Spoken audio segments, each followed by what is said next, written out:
Once upon a time, in a land far, far away, a most unlikely friendship blossomed between a scorpion and a frog. They became the best of companions, deciding to leave their homes behind and explore the world together. Their journey took them from one village to the next, over rolling hills and through dense forests. They shared stories, meals, and the simple joys of the open road. For a time, it seemed their friendship was as strong as any other. One sunny afternoon, their path was blocked by a wide, rushing stream. The water swirled and eddied, its currents strong and deep. For the frog, this was no obstacle at all. With a happy croak, he prepared to leap into the cool water and swim across. But as he glanced back, he saw his friend, the scorpion, standing frozen at the water's edge. The scorpion stared at the flowing water with a look of deep worry on his face. He paced back and forth, his tail twitching nervously. Seeing his friend's distress, the frog hopped closer. "What's on your mind, Brother Scorpion?" he asked gently. "You look troubled." The scorpion sighed, a sound like dry leaves rustling. "Oh, Brother Frog," he said, "I'm thinking about this stream. I don't know how to swim. The moment I step into that water, the current will sweep me away, and I will surely drown. Our journey will end right here for me." The frog's heart went out to his friend. He couldn't imagine continuing the journey alone. "Don't you worry for a second, Brother Scorpion," the frog said with a confident smile. "We are friends, are we not? We travel together. Do you think I would abandon you here? Of course not. I have a solution. Just climb onto my back. Hold on tight, and I promise I will carry you safely to the other side. You won't even get a drop of water on you." The scorpion's eyes lit up with relief. "You would do that for me?" he asked. "Without a doubt," the frog replied. "That's what friends are for." Trusting his companion, the scorpion carefully climbed onto the frog's broad, smooth back. He wrapped his legs around the frog's body to hold on. "Okay, I'm ready," he said. "Thank you, my friend." With the scorpion securely on his back, the frog took a deep breath and plunged into the stream. He was a strong swimmer, and his powerful legs cut through the water with ease. They moved steadily toward the opposite bank, the sun warming their backs. They were about a quarter of the way across when the frog suddenly felt a sharp, piercing pain in the back of his neck. He flinched, almost losing his rhythm. He twisted his head as best he could. "Ouch! What was that? Brother Scorpion, what did you just do? Why did you bite me?"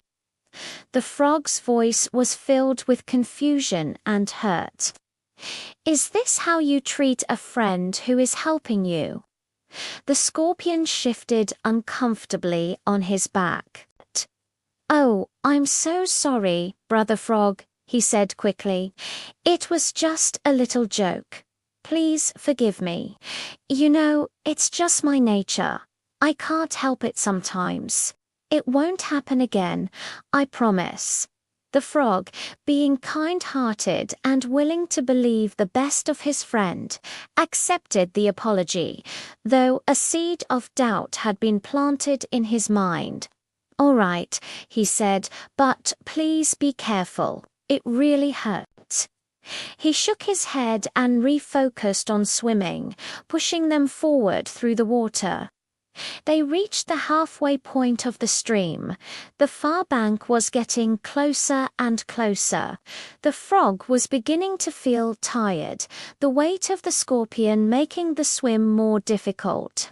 Just then he felt another sting in his neck, but this time it was much sharper, much deeper, and far more painful than the first. A numbness began to spread through his body. Og, the frog, cried out in agony, his voice strained. "You did it again. Why, brother Scorpion? Why did you bite me again, and even harder this time?" His legs were starting to feel heavy, and his vision was blurring. The scorpion replied in a flat, matter-of-fact tone, "What can I do? I told you, brother frog, it is my nature to bite. I simply cannot stop myself." In that moment, a cold, hard realization washed over the frog, more chilling than the stream's water. He finally understood. Friendship meant nothing to the scorpion. Kindness and trust were just opportunities to be exploited. His friend was not a friend at all, but a slave to his own destructive instincts. A surge of anger and disappointment replaced his pain. With the last of his fading strength, the frog looked up at the sky. "Well, brother Scorpion," he said, his voice weak but firm, "if it is your nature to bite, then it is my nature to dive."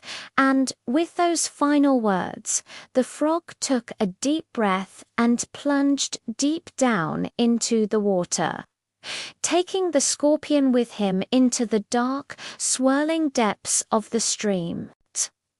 The scorpion, unable to swim and caught completely by surprise, was torn from the frogs back by the powerful current. He thrashed and struggled, desperately trying to stay afloat, but his efforts were useless.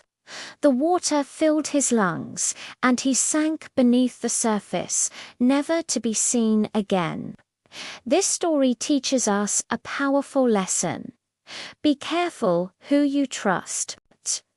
Some people, no matter how much kindness you show them, will never change their fundamental nature. Choosing your friends wisely is one of the most important things you can do in life. If you enjoyed this story and the lesson it holds, please show your support by liking this video and subscribing to the channel. We have many more stories like this to share with you. Thank you for watching.